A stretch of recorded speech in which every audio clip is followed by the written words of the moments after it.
In this video, I'm going to walk you through how to stitch the Alliums kit from our Botanicals range. So first up, what's in your kit? So to begin with, you have the stitch plan. Now in here, you've got detailed instructions of how to stitch your kit. It shows you the colours which go where, with each page relating to a different stitch.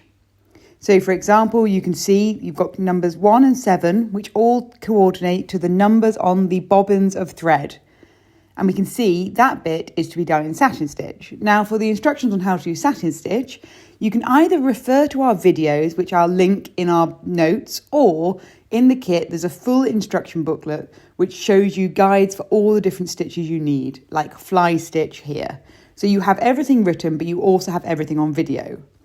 The design is then screen printed onto the piece of fabric, and that's what you're going to use your basis for stitching. And here is the finished piece to show you what you're going to stitch. And this is our Alliums set. So to begin with, I'm going to start with the simplest area, which is our satin stitch leaves. So you're going to mount your fabric up into the embroidery hoop, as shown here, and make sure when you mount it up, you get it really tight.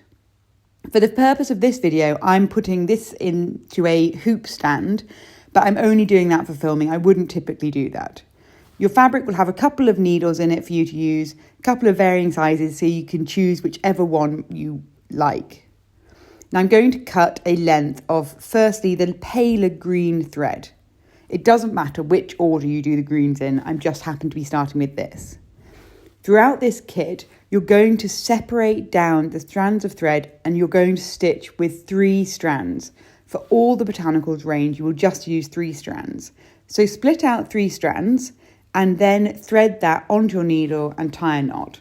Remember to wind the remaining 3 strands back onto the bobbin, as you'll want to come back and use those later. So here you can see I'm just tying a knot in the end. And I'm going to begin stitching this paler green area of the leaf. And if you want to see how this relates to the plan, you can see that I go to the satin stitch page and you can see that colour is all marked on the plan as well. And on the back of the plan, there's some detailed photos, so you can refer to those to see how different areas are stitched. Now I'm just starting in the middle here because I'm just going to show you part of the leaf being stitched. And I'm just doing a classic satin stitch to fill this area. It's important to remember the white lines are screen printed. They are not erasable, so these will not wash off in water or anything. Therefore, when you stitch, you need to make sure the lines are covered over.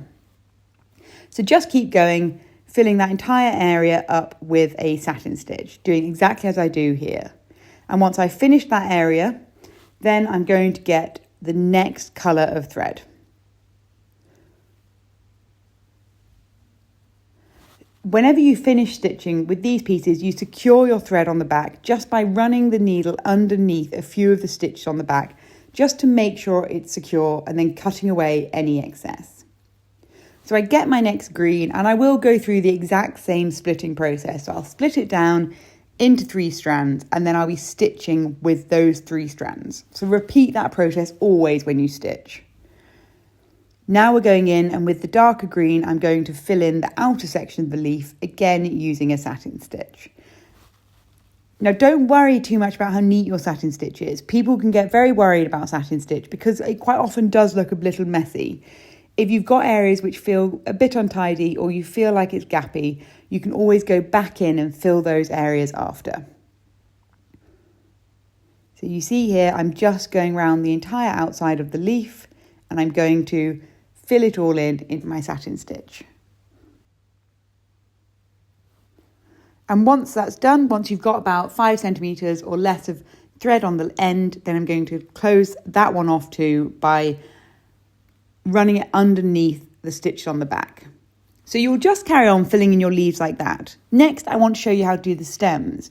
And these are stitched in stem stitch using both colours of green. So you use a row of each side by side, and that's what helps create this feeling of a shadow. And you can see, again, that's drawn on the plan here. And then again, that will be referred to in the little book showing you the instructions on those. So I again just bring my needle up at the end of the line, And I'm just going to use my stem stitch to stitch the whole way down the design.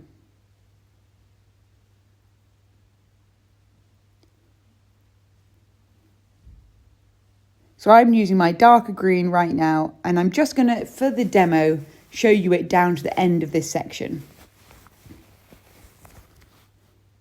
I'm just going to leave my thread loose there, but I'm only doing that because I want to show you the next colour of green. I would always typically finish a strand of thread. So I've got my next green, I'm going in alongside it, and I'm going to do another row of stem stitch right next to that first one.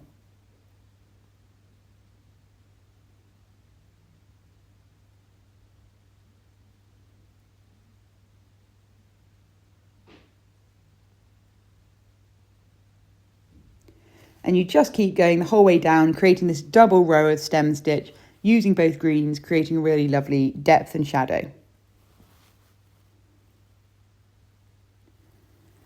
Then I just want to, whilst you've got that green, we're going to do the central part of the allium flower. Now you need to do this first before we do the next stage. And all I do is do long stitches all going into the centre. Effectively it's a buttonhole stitch. And I'm going into the centre, following the white lines that are marked on the fabric.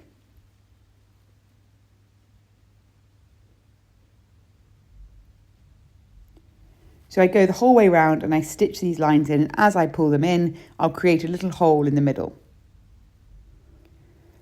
And then just flipping over, I'm going to secure the thread again on the back of the fabric as I have done before.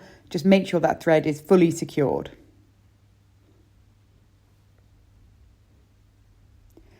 So the final stage on this is all the fly stitch that we're using for the flower heads of the allium, and this bit is really fun. We're going to use all 3 shades of purple that come in your kit and start really with the darker ones in the centre and then use a mix of the other 2 for the outer bit. So I'll first just grab that thread, again using 3 strands, threading out my needle for my very dark purple. And then I'm going to do the fly stitch. Now there is again a separate video showing how to do fly stitch. So if you're not sure, do go refer to that video. But you can see I'm using it here with the fly stitch. I'm just putting loads of random fly stitches into the design around the allium head. I'm not showing you the position these need to go as marked on the fabric, because it's quite nice to have them random, and I don't want you to have any marks that you don't cover over. So you place these randomly.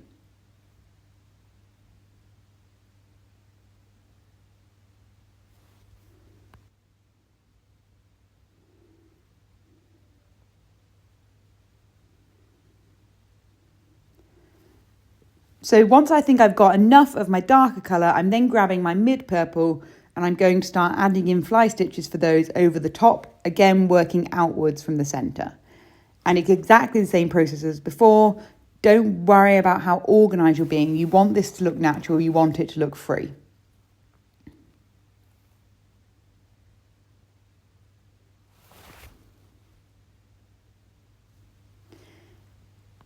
And this is more complicated than some of our kits because we don't provide you exact positions of different stitches. It relies on an element of judgment to get the round circle and to position the different colours. And that's why we class these kits as our slightly more advanced kits. But you're just going to keep going like that until you've created these really full flower heads that look just like alliums. The final bit you're going to do on the design is just a really simple back stitch, over stitching all the letters, remembering to cover over all the white marks. And that's it. I really hope you enjoy stitching this kit, and do remember to take a look at all our other designs from the Botanicals range, which all teach you different stitches and I think you'll really enjoy.